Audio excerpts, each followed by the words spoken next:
Balochistan medical teachers ایسوسی ایشن کے صدر ڈاکٹر عبداللہ خان نے کوئٹہ میں پریس کانفرنس کرتے ہوئے سول اسپتال میں پیش آنے والے تیزاب گردی کے واقعے کی شدید لفظ میں مذمت کی ہے۔ انہوں نے کہا کہ حکومت کو ایسے واقعات کی روک تھام کے لیے مؤثر اقدامات کرنے چاہیے۔ ان کے مطابق پاکستان میں سالانہ 150 سے 400 تیزاب گردی کے واقعات رپورٹ ہوتے ہیں، جن میں 80% خواتین متاثر ہوتی ہیں۔ ڈاکٹر عبداللہ خان نے مزید کہا کہ یہ اپنی نوعیت کا پہلا واقعہ ہے جو اسپتال کے اندر پیش آیا۔ اسپتالوں میں لیڈی ڈاکٹرز دن رات خدمات انجام دیتی ہیں، تاہم ڈاکٹر ماہنور کی دائیں آنکھ اس واقعے میں زیادہ متاثر ہوئی ہے۔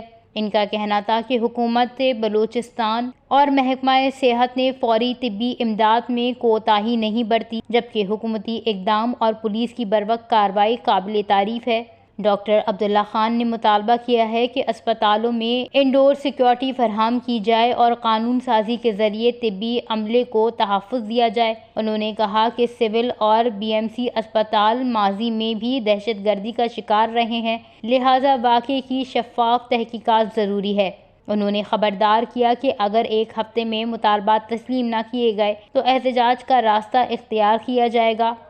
وش نیوز، کوئٹہ، بلوچستان۔